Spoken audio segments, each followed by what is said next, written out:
Hello student, आप सभी का सक्सेस साइन में स्वागत है। पिछली क्लास में हम लोगों ने क्या पढ़ा, पूरा कंप्लीट क्या किया कि कार्य सरलीकरण जो कि वर्क सिंप्लीफिकेशन जिसको बोलते हैं, वो क्या है, उसको किसके लिए शुरुआत की गई थी, किसके लिए की गई थी, अपंग महिलाओं के लिए। और इसके लिए क्या हुआ कि कार्य सरलीकरण जो है वो कार्य को आसानी से हम लोग कर सकें कि हम लोगों की शक्ति और समय की बचत हो सके, इसीलिए कार्य सरलीकरण की शुरुआत हुई। अब कार्य सरलीकरण जो है उसके बाद उसकी तकनीकी के बारे में हम लोग जानेंगे। कार्य सरलीकरण की तकनीक कितने प्रकार की होती है? 2 प्रकार की होती है। कौन कौन सी? एक औपचारिक होती है, दूसरी अनौपचारिक। अनौपचारिक को क्या और किस नाम से जानते हैं? पेन पेंसिल तकनीक, पेन पेंसिल विधि कहते हैं। इन दोनों में से कौन सी घरेलू विधि है? तो अनौपचारिक विधि जो होती है वो घरेलू विधि है। इन दोनों में से किस विधि का प्रयोग हम प्रयोगशाला विधि कहते हैं या तो प्रयोगशाला में कर सकते हैं। तो जो औपचारिक विधि है उसका प्रयोग हम लोग प्रयोगशाला में कर सकते हैं। दोनों विधि कितनी प्रकार की होती है? 4 प्रकार की होती है। पहली कौन सी है उसके बारे में हम लोग पहले औपचारिक विधि के बारे में एक बार हम लोग सुन लेते हैं कि औपचारिक विधि में क्या क्या है। ये साइकिल ग्राफ विधि है, और दूसरा है माइक्रो मोशन, तीसरा मेमो मोशन, चौथा स्टॉप वॉच। कौन सा? साइकिल ग्राफ विधि, micro motion, memo motion, stopwatch. फिर अनौपचारिक विधि 4 कौन कौन सी है? पहला है ऑपरेशन चार्ट, प्रोसेस चार्ट और मल्टीमैन चार्ट, पाथवे चार्ट। श्रीमती गिलबर्थ ने कौन सी विधि के बारे में बताया है? तो हम क्या बताएंगे कि पाथवे चार्ट को। और पिन और सुई और धागे का यूज़ या पिन धागे का यूज़ किस में किया जाता है? तो क्या है? पाथवे चार्ट में। तो इसी तरीके से हम लोगों ने इसके बारे में पूरा डिटेल हम लोगों ने पढ़ा था। उसके बाद हम लोगों ने क्या पढ़ा? आय क्या होती है उसके बारे में जाना। आय के स्रोत कितने प्रकार के हैं? कई प्रकार के होते हैं, उसके बारे में हम लोगों ने जाना। और फिर आय जब हम लोगों के पास आ गई, हम लोगों की इनकम हो गई, हम लोग आय के बारे में जान गए। अब हम लोग सोचेंगे कि जो आय आई है, जो आवश्यकता अनुसार हम लोगों के पास, हम लोग उसको खर्च करेंगे तो क्या है? व्यय है। व्यय के बारे में हम लोगों ने जाना कि पारिवारिक व्यय क्या होता है, ये कितने प्रकार के होते हैं, उसके बारे में हम लोगों ने जाना।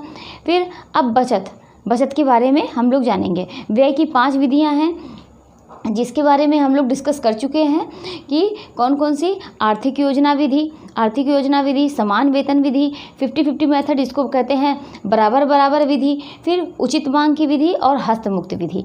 इसके बारे में हम लोग पूरा डिटेल में पढ़े थे। आर्थिक योजना विधि क्या होता है? इसको बहुत सोच समझकर मतलब निर्धारित किया जाता है आर्थिक योजना में कि किस तरीके से पैसे को खर्च किया जाए।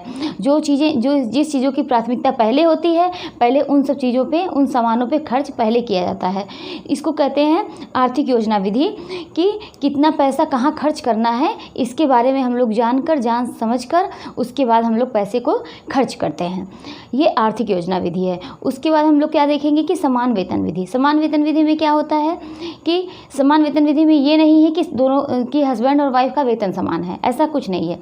इसमें क्या होता है कि पहले आय और व्यय को हम लोग देख लेंगे कि आय कितने, मतलब आय जो है और जो भी खर्च हैं उसकी हम एक लिस्ट तैयार कर लेंगे। और इसमें क्या होती है कि पत्नी जो होती है वो स्वतंत्रता चाहती है, वो फ्री रहना चाहती है, और उसके लिए वो क्या करती है कि सामान की लिस्ट बना लेती है। जो आवश्यकता की चीज़ें होती हैं उन सामानों को, उन आवश्यकताओं को पूरा कर, उसके बाद जो बचत आता है, जैसे 400 का बचत हुआ तो इस बचत में से पति पत्नी या तो उसको कहिए या हस्बैंड वाइफ, दोनों पति पत्नी इसमें से बंटवारा कर लेते हैं। 200 हस्बैंड का हो जाता है और 200 वाइफ का हो जाता है। मतलब इसमें क्या होता है कि जो बचत होता है कुल खर्च करने के बाद, जो आय है, आय से जो आवश्यकता की चीज़ें होती हैं उनको खर्च करने के बाद जो बचत होता है, बचत होने के बाद उस बचत में से 50-50 उस बचत में से समान कर लिया जाता है, मतलब बराबर वो लोग कर लेते हैं। और 50-50 मेथड विधि क्या है? 50-50 में होता है कि यहाँ पर ये ऐसे परिवारों के लिए होता है जहाँ पर हस्बैंड और वाइफ दोनों कमाते हैं। हस्बैंड वाइफ दोनों कमाते रहते हैं, तो वहाँ पर क्या होता है कि पहले आय व्यय दोनों निर्धारित कर लिया जाता है कि आय कितना है और व्यय कितना है। फिर जो ज़रूरत की सामान होती है, जो आवश्यकता की चीज़ें होती हैं, उसके पीछे पैसे खर्च किए जाते हैं। दोनों बराबरी का आप निर्वाह करते हैं। इसमें कोई भी मतलब ये नहीं है कि नहीं इसके ऊपर ज़्यादा प्रेशर पड़ रहा है खर्च करने के लिए, इसके ऊपर कोई प्रभाव पड़ रहा है, किसी के ऊपर कोई दबाव नहीं होता है। दोनों बराबर खर्च करते हैं। इसको क्या बोलते हैं? 50-50 मेथड विधि। उसके बाद हम लोगों ने देखा था कि उचित मांग की विधि। उचित मांग की विधि में क्या होता है कि इसमें वाइफ उचित मांग करती है कि मतलब मुझे इतने पैसे चाहिए। वो अपनी आवश्यकताओं की जो खर्च होता है उस खर्च के अनुसार वो पैसे मांगती है। ये उचित मांग की विधि ये इम्पॉर्टेंट है कि ये ऐसे परिवारों के लिए होती है जहाँ पर आय कोई निर्धारित नहीं होती है। वहाँ पर पैसे आ भी सकते हैं, नहीं भी। कभी जैसे मजदूर हो गया, किसान हो गए कि मजदूर को चलो इस महीने में काम मिल गया तो ठीक है पैसे आ रहे हैं।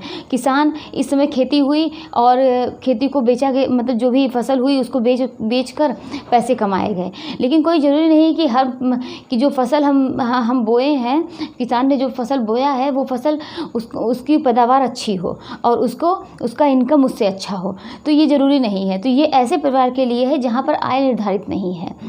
वहाँ पर क्या स्त्री क्या करती है, पत्नी क्या करती है, वो उचित मांग करती है कि इतने में हम इतना खर्च कर लेंगे। उसके बाद पत्नी मितव्ययता और बुद्धिमत्ता पूर्वक उसको क्या करती है, उतने में वो खर्च को चलाती है। उसके बाद हमने क्या देखा था? हस्तमुक्त विधि। हस्तमुक्त विधि ये ऐसे परिवारों के लिए है जहाँ पर व्यय से कहीं ज़्यादा आय होती है। ये ऐसे परिवारों के लिए है। तो हम लोगों ने क्या पढ़ा कि व्यय के बारे में पढ़ा। अब हम लोग देखेंगे कि हम आय इनकम हो गई, हमारी जो आवश्यकता की चीज़ें हैं हमने उसके पीछे पैसे भी खर्च किए, लेकिन बचत करना भी बहुत ज़रूरी होता है। हम लोग आज पारिवारिक बचत या बचत के बारे में जानेंगे। बचत क्या है इसके बारे में देखेंगे। पारिवारिक आवश्यकताओं को पूरा करने के लिए जो हम क्या करते हैं, पारिवारिक आवश्यकताओं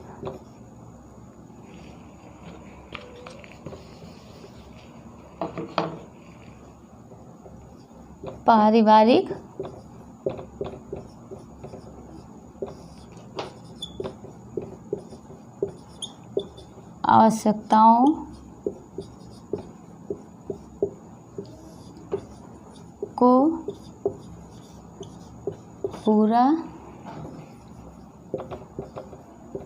करने के लिए जो कमाते हैं उसे क्या कहा जाता है? पारिवारिक आवश्यकताओं को पूरा करने के लिए जो हम कमाते हैं उसे क्या बोलते हैं? आय बोलते हैं। आय बोलते हैं ना। उसके बाद क्या करते हैं कि फिर उसे खर्च करते हैं, फिर उसे खर्च किया जाता है, फिर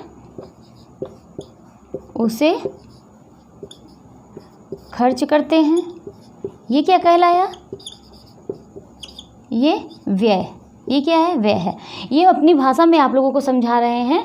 इसकी ये एक तरीके से परिभाषा नहीं, अपनी भाषा में आपको बता रहे हैं कि पारिवारिक आवश्यकताओं को पूरा करने के लिए जो कमाते हैं उसको आय बोलते हैं। फिर उसे क्या खर्च करते हैं, वो क्या कहलाया? व्यय कहलाया। फिर जो बचता है, फिर जो बचता है उसे बचत कहते हैं। क्या कहते हैं? बचत कहते हैं।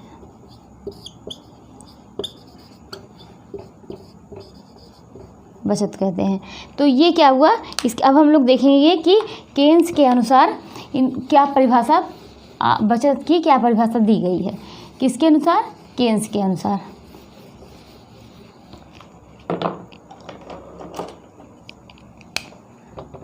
केन्स ने क्या कहा है? कुल आय क्या बताया है कि कुल आय में से उपभोग व्यय, कुल आय में से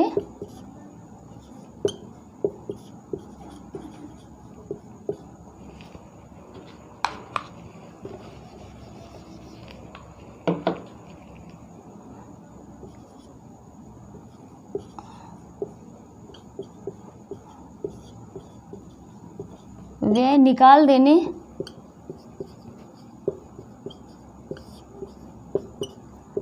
क्या है? कुल आय में से उपभोग व्यय निकाल देने पर जो निकाल देने पर जो शेष धनराशि बचती है, जो शेष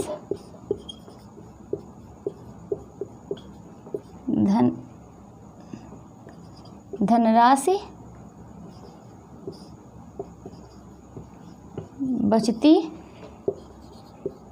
है उसे क्या कहा जाता है? बचत कहा जाता है। तो कुल आय में से जो हमारी आय है, जो इनकम है, उसमें से उपभोग व्यय, जो उपभोग व्यय के बारे में हम लोगों ने बताया था, ये 3 प्रकार की होती है। कौन सी? निश्चित व्यय और अर्धनिश्चित और अन्य व्यय। ये हमने इसके बारे में डिटेल में बताया था कि जो निश्चित है व्यय करना, जिसके पीछे पैसा खर्च करना, जिसके लिए पैसे खर्च करना निश्चित है, उसमें बिल्कुल बदल हम उसके लिए कुछ कम नहीं कर सकते हैं या उसमें कोई बदलाव नहीं ला सकते हैं, उसको निश्चित व्यय कहते हैं। जैसे कोई दवा के पीछे पैसे खर्च करना है, उसमें कोई ये नहीं कि नहीं इतनी की दवा डॉक्टर ने बताई है तो इसके पीछे हम पैसे ना खर्च करें या तो कुछ दूसरी दवा ले लें, ऐसा कुछ नहीं हो सकता है। इसमें बिल्कुल भी लचीलापन नहीं होता है। तो ये क्या है? निश्चित व्यय है। और अर्धनिश्चित व्यय में क्या होता है कि इसमें लचीलापन होता है, इसमें मतलब बदला जा सकता है कि अगर हम जैसे मेरे पास इस बार पैसे बहुत ज़्यादा हैं हम लोगों के पास, तो अगर आप चाहेंगे तो उस बार आप बहुत अच्छे कपड़े खरीद सकते हैं, लेकिन अगर आपके पास पैसे कम हैं तो आप चाहेंगे तो सस्ते कपड़े खरीद सकते हैं।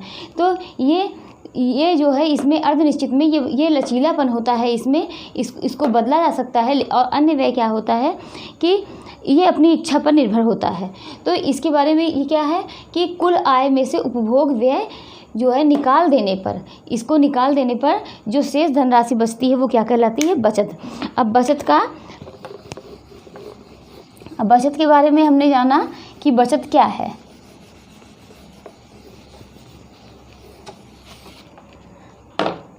बचत के महत्व के बारे में जानेंगे।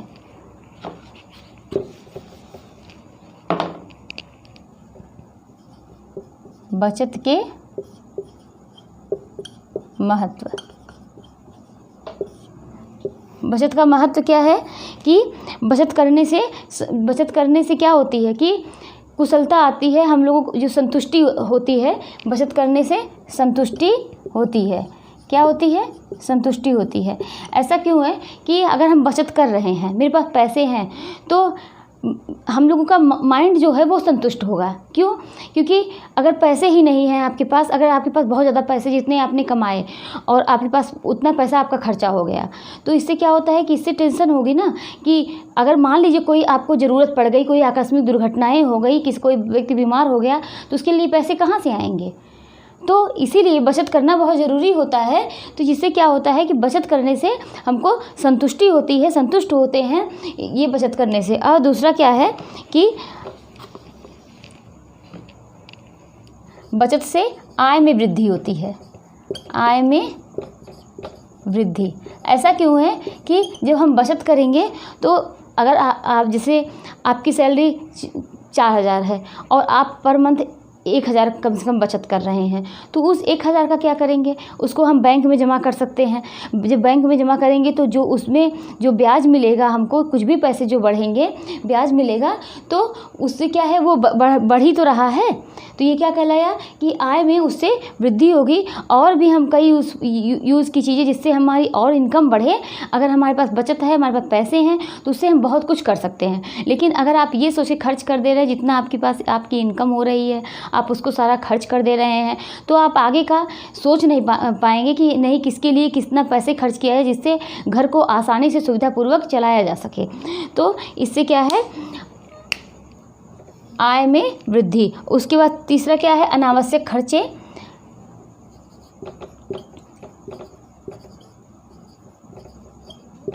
अनावश्यक खर्च से बचेंगे। अनावश्यक खर्च से बचेंगे। उससे क्या होगा कि हम लोग मतलब अगर बचत करेंगे तो जो अनावश्यक खर्च है उससे बचत होगी। उसके बाद देखेंगे कि राष्ट्र के विकास में सहायक। इससे क्या होगा कि राष्ट्र के विकास में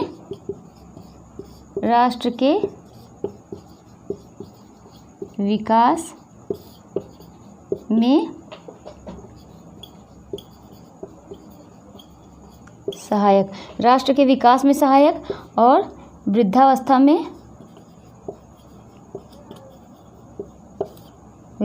में आर्थिक सुरक्षा,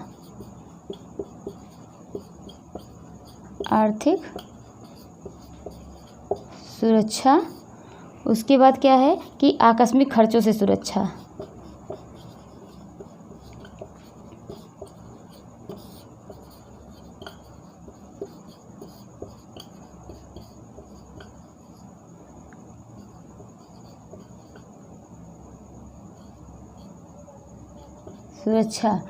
और ये क्या है, संतुष्टि, इसको मानसिक संतुष्टि भी कह सकते हैं।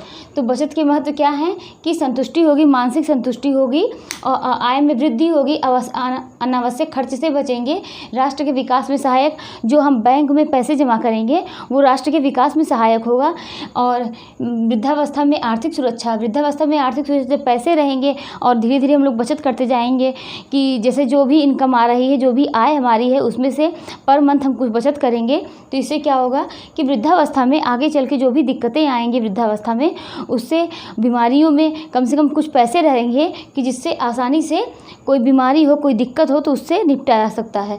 और आकस्मिक खर्चों से सुरक्षा कि आगे फ्यूचर में हम नहीं जानते कि कौन सी प्रॉब्लम आएगी, कभी कोई व्यक्ति बहुत बीमार हो सकता है, कोई दुर्घटनाएं घट सकती हैं। तो आकस्मिक खर्चों से जो खर्च होंगे, कोई दुर्घटनाएं हो गई, इन सब चीज़ों से अगर आपके पास पैसे हैं तो उन सब चीज़ों से उसका निवारण किया जा सकता है, उन सब चीज़ों से बचा जा सकता है। अब हम आगे देखेंगे कि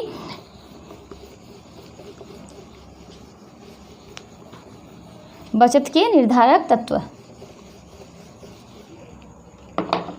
बचत के निर्धारक तत्व क्या है?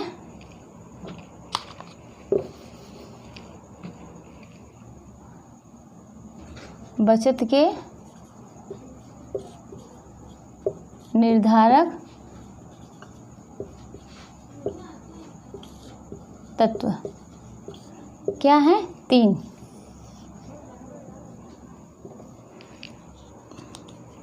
कौन कौन से हैं? बचत की इच्छा और बचत की सुविधा,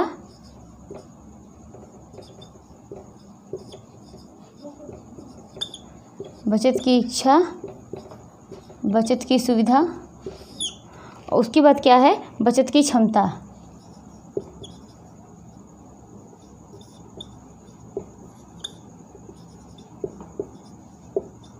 ये 3 हैं। कौन कौन सी? बचत की इच्छा और बचत की सुविधा, बचत की क्षमता। तो बचत की इच्छा क्या हुई कि इसके बारे में हम देखेंगे कि बचत की इच्छा का अर्थ है कि अगर आपके पास पैसे हैं और मान लीजिए पर मंथ आपके पास 5,000 रुपये आ रहा है, तो आप ये सोचेंगे कि इसमें से हम कुछ बचत करें। और अगर आपकी इच्छा नहीं होगी कि नहीं चलो फ्यूचर किसने देखा है, कल का कौन देखा है, आज हम इसको ऐसे से उड़ाएंगे, पार्टी करेंगे और उसके बाद खाएंगे पिएंगे, खूब जो इच्छा होगी वो काम करेंगे, तो आपके पास बचत होगा नहीं। तो मतलब बचत करने के लिए अंदर से इच्छा होनी ज़रूरी होती है। अगर अंदर से आपकी इच्छा ही नहीं रहेगी, आपकी सोच ही नहीं रहेगी कि हम बचत करें, तो बचत कभी नहीं हो सकता। आपके पास जितने पैसे आएंगे वो कैसे ख़त्म हो जाएंगे पता भी नहीं चलेगा, क्योंकि आवश्यकताएं हैं। आवश्यकता ऐसी चीज़ है कि आज हमने ये चीज़ लिया, आपकी वो चीज़ें पूरी हो गई, फिर आवश्यकता दूसरी चीज़ की आएगी। वो दिन रात बढ़ती रहती है, जितनी पूरी होती जाएंगी दूसरी आपकी मन की इच्छाएं जो हैं वो बढ़ती जाएंगी। तो क्या है, बचत करने के लिए अंदर से ये इच्छा होनी ज़रूरी है कि हम बचत करें, और तभी व्यक्ति कोई बचत कर सकता है। तो क्या है, पहला बचत की इच्छा, दूसरा क्या है बचत की सुविधा। बचत की सुविधा के लिए क्या है, बैंक है और बैंक है, पोस्ट ऑफिस है, इन सब जगहों पे मतलब आप बचत करके कुछ पैसे जमा कर सकते हैं, बचत की सुविधा। और तीसरा क्या है, बचत की क्षमता। बचत की क्षमता क्या है कि अगर आपके पास आय होगी तो भी तो आप बचत करेंगे। अगर आय ही नहीं रहेगी, आपके पास जितना खर्च है, जितनी आवश्यकता है उससे भी कम कहीं आय है, तो आप बचत कैसे करेंगे? क्योंकि बचत करने के लिए आपकी इच्छा भी बहुत मायने रखती है, और आपकी सुविधा, आपके पास सुविधा है कि आप वहाँ पर जमा कर सके, रख सके, और उसके लिए क्षमता का भी होना ज़रूरी है। आपके पास पैसे ही नहीं रहेंगे तो आप बचत कैसे करेंगे? तो ये चीज़ तीनों क्या हो गए, बचत की इच्छा, बचत की सुविधा, बचत की क्षमता, ये तीनों बचत के निर्धारक तत्व हो गए। अब हम देखेंगे कि बचत के साधन।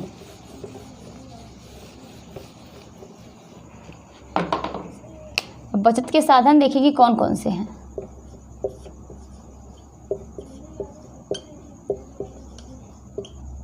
बचत के साधन कौन कौन से हैं इसके बारे में देखेंगे। कौन कौन सा है? बैंक है। अभी पहले हम लोग एक बार नाम के बारे में डिस्कस करेंगे। कौन कौन सा है? डाकघर है।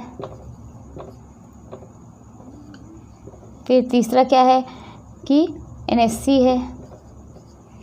फिर इसे राष्ट्रीय बचत खाता भी कहते हैं।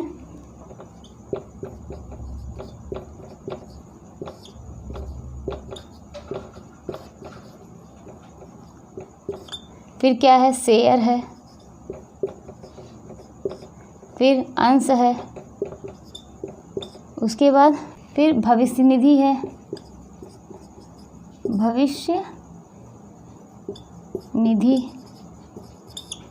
फिर उपहार कूपन। फिर क्या है? किसान विकास पत्र। इधर लिख दे रहे हैं किसान विकास पत्र। इस तरीके से हम लोगों ने देखा कि बचत के साधन कई हैं। बैंक है, डाकघर है, एनएससी राष्ट्रीय बचत खाता है, शेयर है, अंश है, भविष्य निधि है, उपहार कूपन है और किसान विकास पत्र है। हम लोग देखेंगे हर क्लास में कि अब कोशिश करेंगे कि हर क्लास में जितना हम पढ़ाते हैं, एक दिन का एक क्लास में, लास्ट में हम उससे जुड़े कुछ क्वेश्चन करेंगे कि उस क्लास में जितना हमने पढ़ाया है कोशिश करेंगे लास्ट में कि 1 या 2 क्वेश्चन करें।